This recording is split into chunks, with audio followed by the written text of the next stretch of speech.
챕터 6 11. 까오르의 기적 검은 강이 키워낸 말백의 야성. 보르도의 우아한 샤토들을 뒤로하고 남동쪽으로 차를 몰면 지롱드 강의 지류인 로 강이 뱀처럼 굽이치며 깊은 계곡을 만들어내는 산악지대 까오르에 닿는다. 이곳의 공기는 보르도의 해안풍과는 달랐다. 더 건조하고 억세며 땅은 날카로운 석회암 고원인 코스 하늘과 맞닿은 석회암 요새로 까오르 와인의 정수인 블랙와인 말백이 태어난 곳이다. 주인공주는 스승의 일기장에 적힌 검은 와인의 실체를 확인하기 위해 마르셀의 오래된 농가를 찾았다.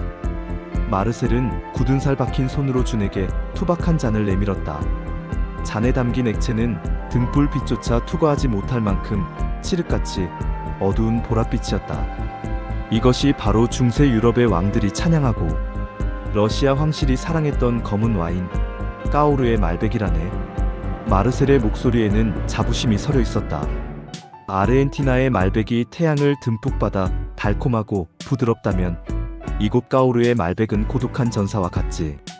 척박한 석회질 고원에서 자란 포도는 스스로를 보호하기 위해 껍질을 아주 두껍게 만든다네. 그 결과로 얻어지는 이 강렬한 탄닌과 자두, 감초, 그리고 숲속에 젖은 흙내음이 바로 우리가 지켜온 야성이라네. 준이 한 모금 머금자 입안이 순식간에 조여왔다. 혀를 강하게 압박하는 탄닌의 힘은 마치 거친 야생마를 길들이는 듯한 느낌을 주었다. 하지만 그 거칠음 뒤에는 수십 년을 버틸 수 있는 단단한 생명력이 숨어 있었다. 이 투박한 녀석이 오크통에서 긴 잠을 자고 나면 가죽처럼 부드러운 기품을 내뿜게 되지. 사람들은 너무 쉽게 마실 수 있는 와인만 찾지만 진짜 와인 애호가는 이 고집스러운 검은 액체에서 인생의 무게를 배운다네. 주는 로 강줄기를 바라보며 와인을 넘겼다. 거친 환경이 오히려 포도의 영혼을 단단하게 만든다는 사실이 준에게 묘한 위로를 주었다. 주는 수첩에 이렇게 적었다. 까오르의 말백은 화려한 수식어를 거부한다. 검은 강이 키워낸 이 야성은 시련이 어떻게 기적이 되는지를 맛으로 증명하고 있다. 에피소드에서 배운 와인 지식 1. 별칭 검은 와인.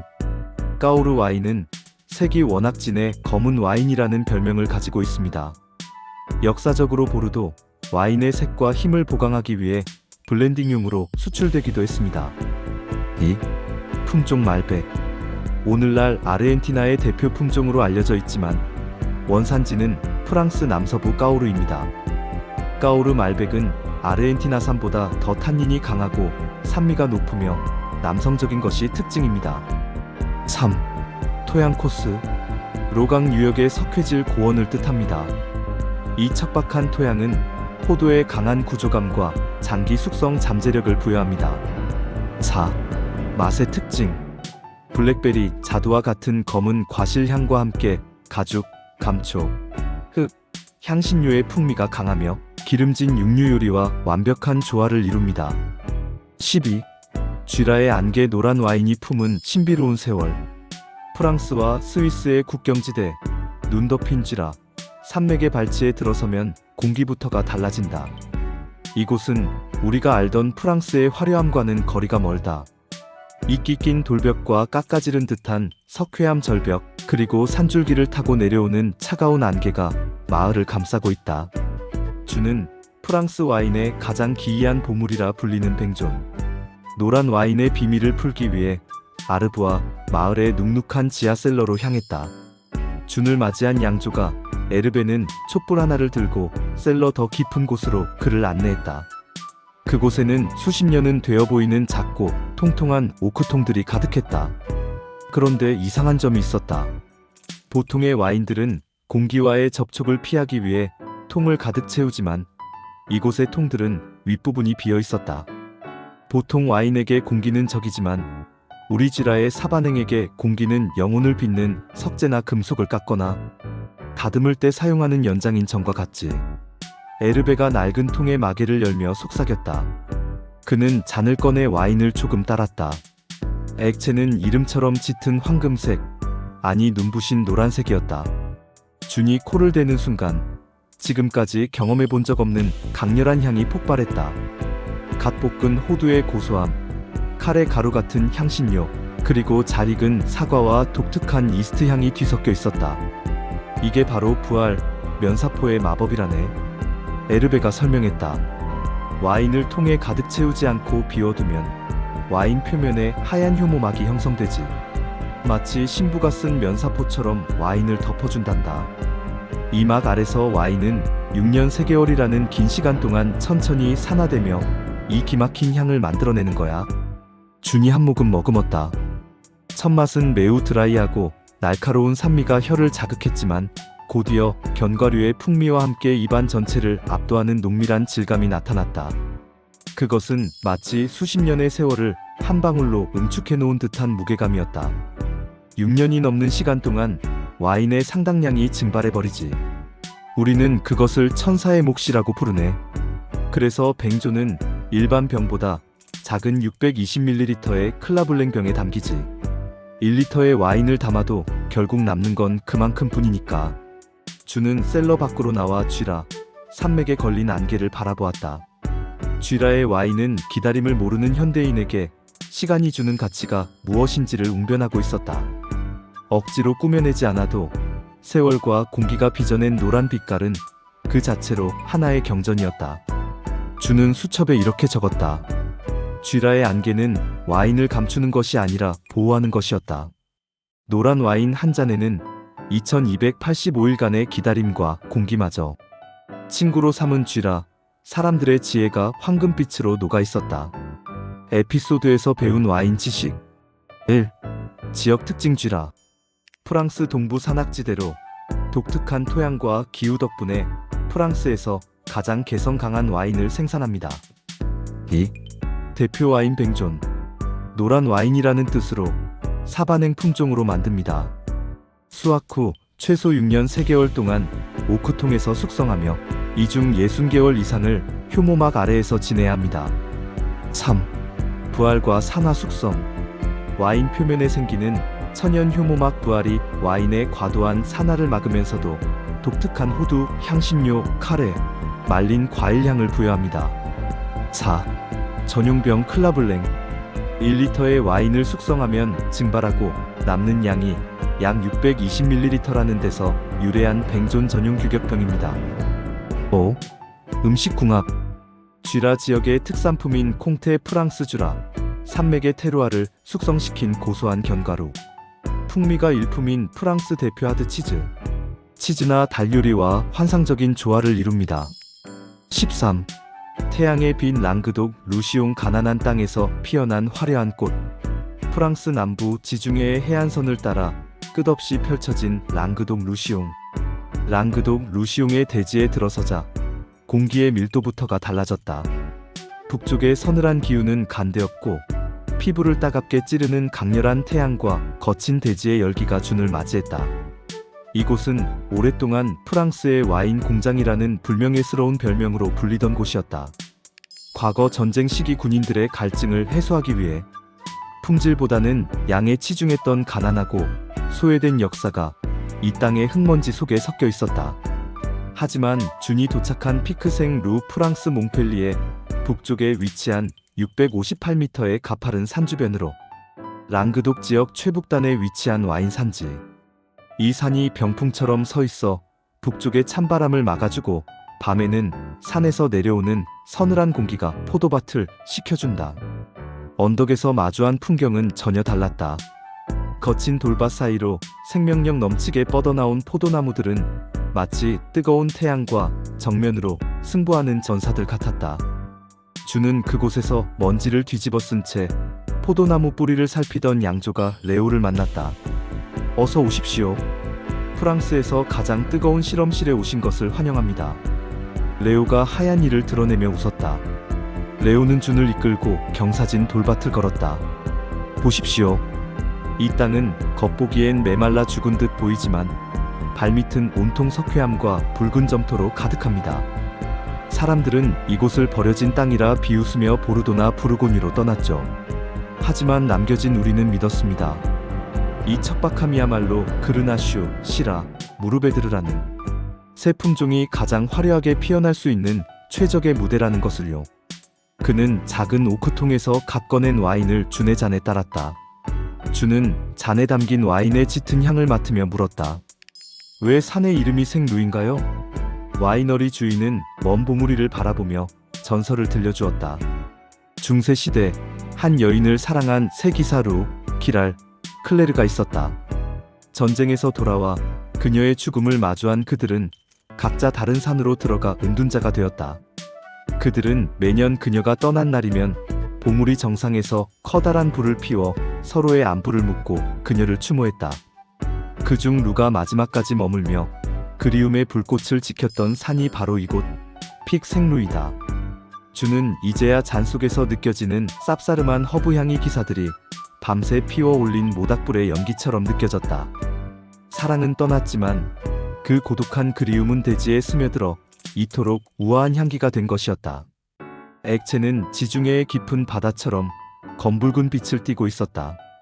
코를 대는 순간 주는 소스라치게 놀랐다. 지금까지 맡아본 어떤 와인보다 향이 강렬하고 다채로웠기 때문이다. 이 향이 느껴지시나요? 잘 익은 블랙베리와 잼처럼 진한 자두. 향 너머로 느껴지는 이 화사한 냄새 말입니다. 레오가 포도밭 주변을 가리켰다.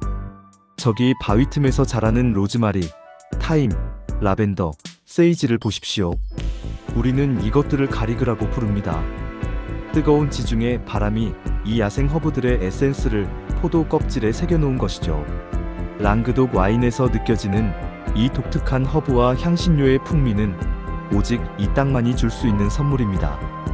준이 한 모금 먹음자 입안에서 태양의 에너지가 폭발하는 듯했다. 높은 알코올 도수는 몸을 순식간에 달구었지만 결코 불쾌하지 않았다. 오히려 벨벳처럼 매끄러운 질감이 혀를 감싸 안았고 마지막에 남는 쌉싸름한 허브향이 입안을 개운하게 씻어주었다. 우리는 전통이라는 이름의 낡은 규제에 갇히지 않습니다. 보르도처럼 엄격한 등급제의 목매기보다 우리가 표현하고 싶은 맛을 위해 자유로운 지역 표시, 와인 등급을 택하기도 하죠.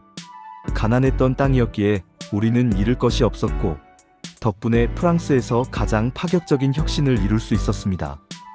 노을이 지중해 수평선 너머로 붉은 화염을 뿌리며 저물어 갈 때 주는 수첩을 꺼내 마지막 문장을 적었다. 랑그독의 태양은 가난을 태워 열정으로 바꾸었다. 가장 낮은 곳에서 묵묵히 시련을 견딘 포도가 가장 진한 향기를 내뿜듯 이곳의 와인은 편견을 깨부수고 피어난 자유의 맛이다. 이제 누구도 이곳을 가난하다고 부르지 못할 것이다. 이곳은 태양의 선택을 받은 축복의 땅이다. 에피소드에서 배운 와인 지식 1. 지역의 재발견 랑그독 루시옹. 과거 저가 와인 생산지에서 현재는 프랑스의 신대륙이라 불릴 만큼 고품질의 혁신적인 와인을 생산하는 지역으로 탈바꿈했습니다. 2. 남프랑스의 조화 블렌딩. 지 그르나슈 와인에 알코올 도수와 부드러운 과실미, 화사함을 부여합니다. 시라의 진한 색상과 탄탄한 구조감, 검은 후추향을 더합니다. 무르베드르의 야생적인 풍미와 묵직한 탄닌을 제공하여 장기 숙성을 돕습니다. 3. 가리그의 신비. 지중해 연안 석회질 토양에서 자라는 야생 허브들을 뜻하며 랑그독 와인 특유의 상쾌한 허브향과 향신료 풍미를 결정짓는 핵심 요소입니다. 4. 실용적인 선택 IGP 등급. 까다로운 프랑스 와인법 AOC 대신 양조가의 창의성을 발휘할 수 있는 IGP 등급을 활용해 뛰어난 가성비와 독창성을 지닌 와인을 많이 생산합니다. 14. 프로방스. 지중해의 분홍빛 여름날의 장밋빛 휴식 노제. 랑그독의 이글거리는 황토밭을 지나 동쪽으로 달리면 공기는 서서히 짠내를 머금은 습기와 보랏빛 라벤더의 향기로 치환된다. 그곳은 눈이 시리도록 푸른 코트 다지르에 해안선이 시작되는 곳 프로방스다. 주는 해안 절벽을 따라 층층이 쌓인 돌담 포도밭 사이에서 양조가 클레어를 만났다. 그녀는 챙이 넓은 밀짚 모자를 쓰고 갓 수확한 포도알을 햇빛에 비추어 보고 있었다. 프로방스에 오신 것을 환영해요. 이곳은 세상에서 가장 정교한 분홍빛이 태어나는 연금술의 땅이죠. 클레어는 준을 데리고 현대식으로 잘 정비된 양조장으로 향했다. 그곳에는 얼음 바스켓 속에 거꾸로 꽂힌 투명하고 우아한 병들이 줄지어 있었다. 병 속의 와인은 단순히 분홍색이라 규정하기 힘들었다. 그것은 이른 아침 수평선에 걸린 옅은 구름의 색이었고, 갓 베어 문 복숭아의 속살 같은 팔핑크 혹은 연어빛깔이었다. 많은 이가 로제 와인을 레드와 화이트를 섞은 가벼운 술, 혹은 여성들만을 위한 술이라고 치부하곤 하죠. 하지만 그건 로제의 정수를 모르는 소리예요. 클레어는 차갑게 식힌 잔에 와인을 따르며 설명을 이어갔다. 우리는 이 빛깔을 얻기 위해 온도라는 보이지 않는 적과 싸워요. 포도가 뜨거워지면 색이 탁해지죠. 그래서 우리는 가장 서늘한 새벽에 포도를 수확하고 껍질에서 색이 아주 미세하게 배어나올 때까지만, 길어야 몇 시간이죠, 접촉시킨 뒤 즉시 그 즙만 분리해내는 직접 압착 방식을 고수해요. 붉은 포도인 그르나슈와 생소의 껍질 속에 숨겨진 가장 화사하고 순수한 영혼만을 짧은 순간에 가로채는 거예요. 준이 잔을 들어 향을 맡았다. 랑그독의 레드와인이 대지의 울림 같은 묵직한 베이스 드럼이었다면, 프로방스의 로제는 고음의 플루트 선율 같았다. 신선한 야생 딸기와 붉은 자몽, 그리고 아주 미세하게 느껴지는 장미 꽃잎의 향기가 코끝을 스쳤다. 무엇보다 인상적인 것은 그 뒤에 숨은 짠맛이었다. 지중해의 해풍이 수천 년간 포도밭에 뿌려놓은 미네랄의 흔적이었다. 한 모금 마셔보세요. 프로방스 로제의 자존심은 그 단단한 드라이함에 있어요.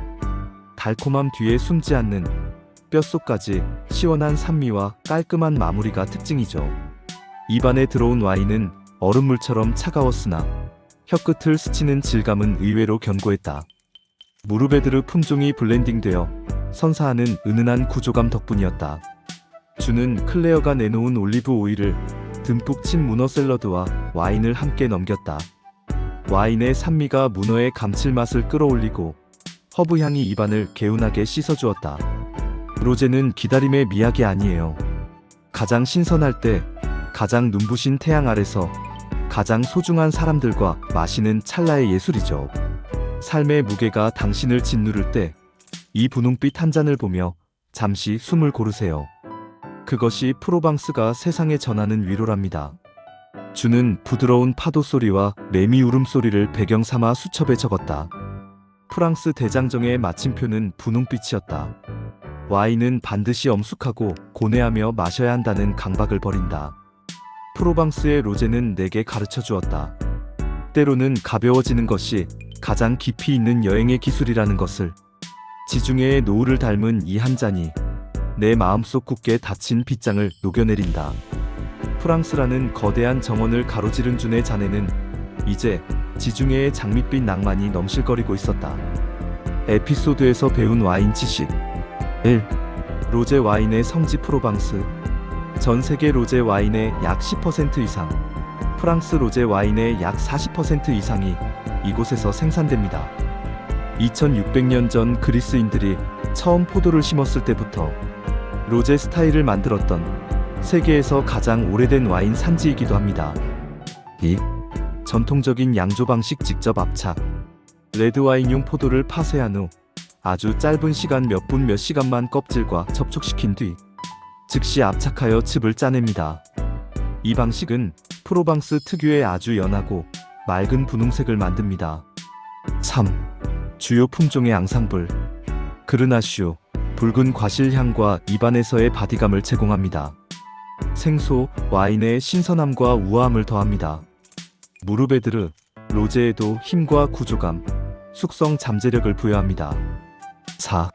맛의 프로필. 결코 달지 않음, 설탕의 단맛이 아닌 포도 자체의 과실향이 풍부한 드라이 와인입니다. 맛은 자몽, 수박, 딸기, 흰꽃, 미네랄 소금기. 5. 페어링 팁. 해산물, 지중해, 요리 마늘과 올리브유가 들어간 요리, 매콤한 아시아 음식 타입 푸드 등과 매우 잘 어울립니다.